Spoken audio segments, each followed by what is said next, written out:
Sa hanay ng mga mahihirap na residente sa Uganda, ang mga tulad nilang persons with disabilities o PWDs ang may tuturing na pinakamahihirap.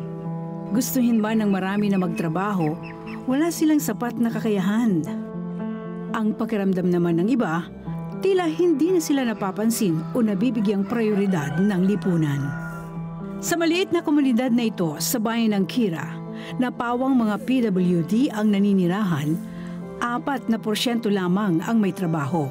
Kaya, ang halos lahat sa kanila ay umaas na lang sa tulong mula sa mga dumadalaw na kaanak o sa mga taong voluntaryong nagbibigay ng suporta. Natatangi ang araw na ito para sa kanila dahil isang malaking pagbabago ang magaganap.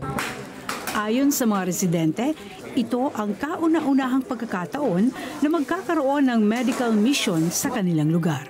Naganap po kami ng talaan ng mga ospital na kung saan kaya po nilang i-provide ang services na kailangan ng mga taong naninirahan po sa lugar na ito.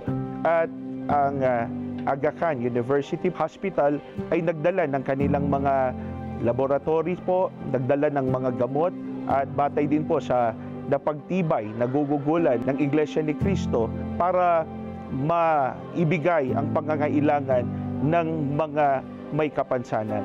Nakita ng mga doktor ang maayos na paghahandang isinagawa ng Iglesia ni Cristo para makatulong sa mga residente. It's brilliant. I mean, it's overwhelming for us to see the church coming out to reach out to a community, especially a community like this, a community of people that are disabled. These are the most vulnerable people in our community. Sinamantala ni Nakawunde Miriam ang pagkakataong ito upang maipakonsulta sa mga doktor ang matagal nang iniindang karamdaman ng kanyang mga anak.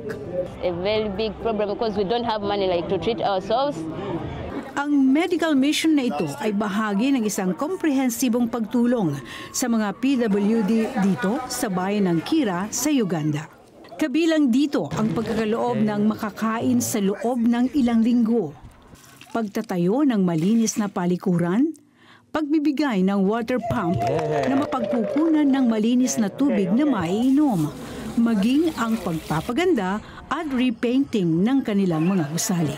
Looking at also the work that has been done here, I've seen the borehole, I've seen the toilet, I've seen the community, and these are the exact needs that this community actually needs. I don't know how we can express our happiness to you, but we are so grateful.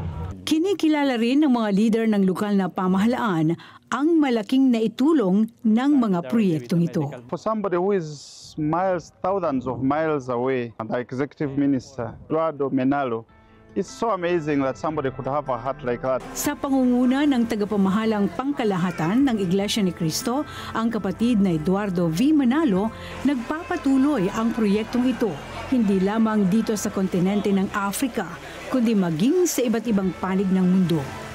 Ito ay bilang pagsunod sa utos ng Diyos na ibigin ang kapwa-tao, lalo na ang mga nangangailangan. Laila Tumanan para sa Mata ng Agila, matatag, matapang, matapat.